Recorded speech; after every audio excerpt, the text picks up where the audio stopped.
దేవుని కృపావాక్యం వింటున్నాం. మీ అందరికి ప్రభుపేట వందనాలు. 121వ కీర్తన 7వ వచనాన్ని చదువుకుందాం. అక్కడ రెండు విషయాలు ఉన్నాయి. రెండు విషయాలు కూడా మనము తెలుసుకుందాం. మొదటి మాట మనం జ్ఞాపకం చేసుకున్నట్టయితే, ఏ అపాయము రాకుండా యెహోవా నిన్ను కాపాడును, ఆయన నీ ప్రాణమును కాపాడును.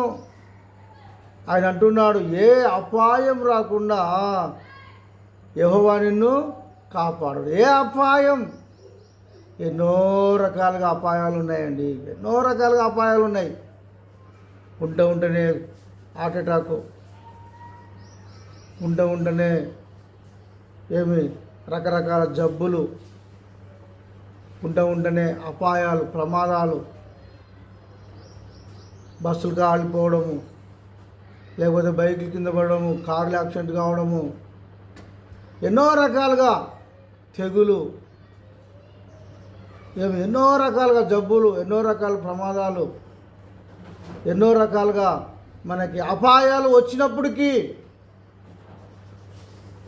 కానీ దేవుడు అంటున్నాడు, ఏ అపాయం రాకుండా యెహోవా నిన్ను కాపాడును.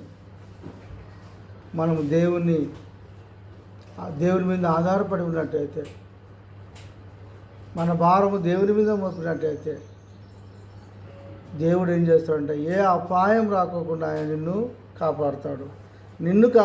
తర్వాత ఏం కాపాడతాడు చెప్పండి? ఆయన నీ ప్రాణమును కాపాడుతాడు. నీ ప్రాణాన్ని కాపాడుతాడు. ఆయన నీ ప్రాణం కాపాడడానికి సిద్ధంగా ఉన్నాడు.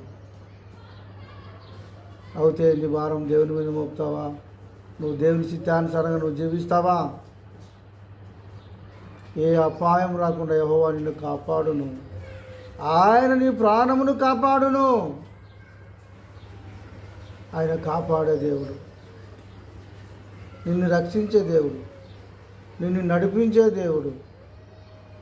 ఈ రెండు మాటలు దేవుడు దీవించును గాక. ఆమేన్.